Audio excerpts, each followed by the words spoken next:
nanti suatu ketika berapa Allah akan membayar kebaikanmu itu. Ternyata bukan pada jumlah, tapi pada ketulusan hati kita. Wa may yuqa shuhha nafsihi faqad faz.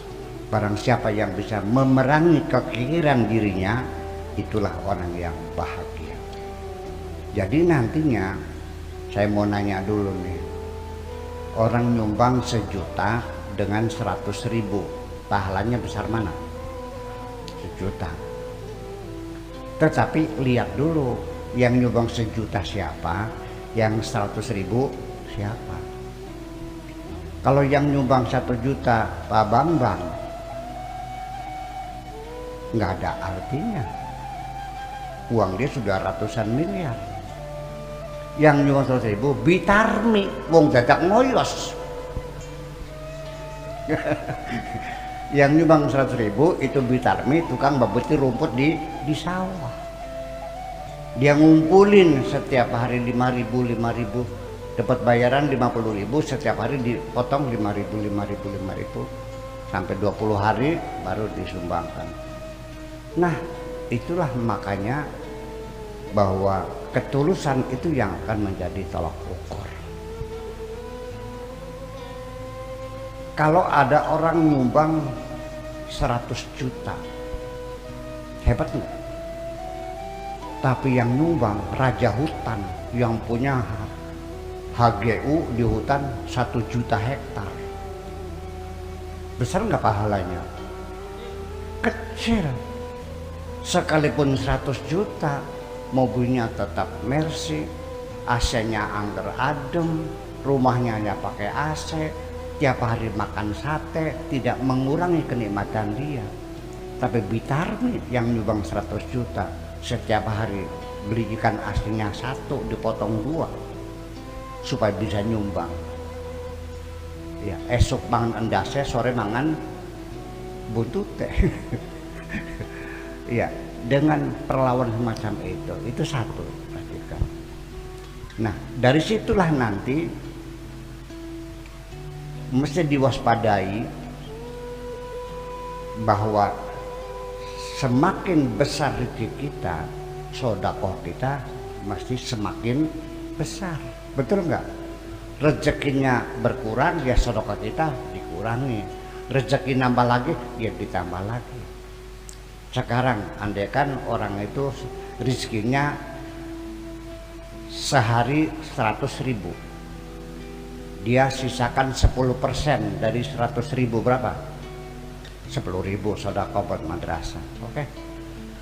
Rezeki dia naik 1 juta, berapa dia nyumbang?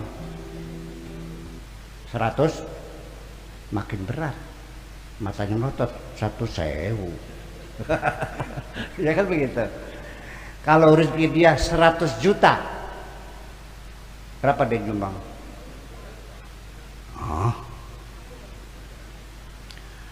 Meditnya, kikirnya mulai meronta-ronta. Kok banyak banget ya?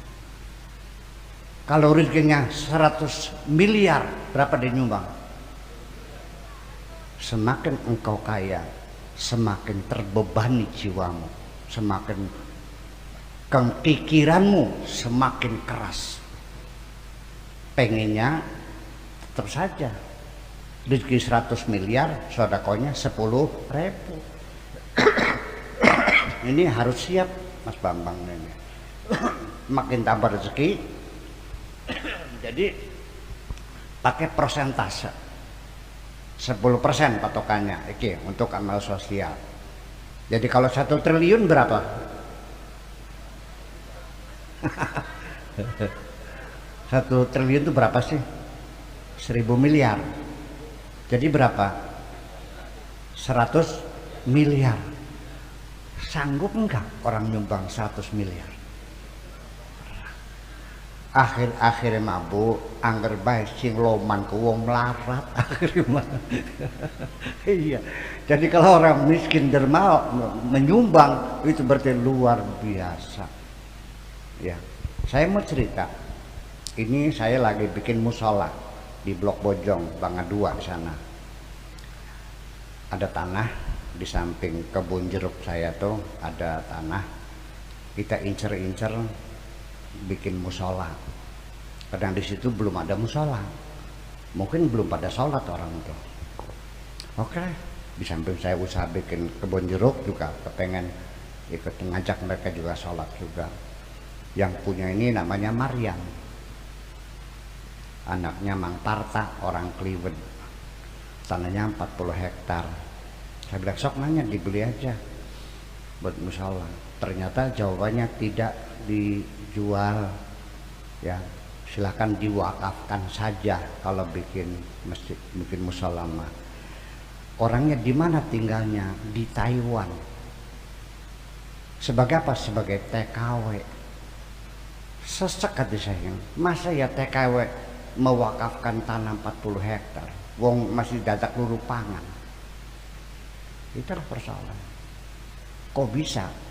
Kata saya, dijual saja, saya beli berapa harganya, kamu masih dadak nyari makan kok, masa diwakafkan? Ya tetap tidak, saya wakafkan saja. Artinya di tengah-tengah pandemi corona ya, masih ada orang dermawan semacam itu. Nah kalau ini namanya bukan orang sodako biasa, itu namanya sudah al-ithar, namanya al-ithar, memberikan lebih daripada yang dimilikinya. Ya, jadi orang yang hebat itu adalah ketika dia memberi di atas kemampuannya, maka perlu dadak utang beli apa-apa. Tetapi ketika dia mengambil haknya lebih sedikit dari haknya, itu yang orang hebat. Umpamanya kita lagi makan, ini 4 orang nih, ada 4 potong ikan. Orang yang baik ngambilnya sepotong saja, jangan ngambil 1. Logika 4 orang, ikannya 4, berarti 1 orang 1, diambilnya separuh untuk nalangi barangkali ada orang yang mau urung. Iya kan? Uang dia 100.000, ada orang butuh 150, ya 100 dikasihkan, dadak utang di atas kemampuannya. Itu orang yang hebat. Ya. Jadi artinya sodako itu akhirnya apa? Yang hebat itu adalah sesuatu yang masih dia senangi, yang masih dia butuhi. Lan tanalul birra hatta tunfiqu mimma tuhibbun.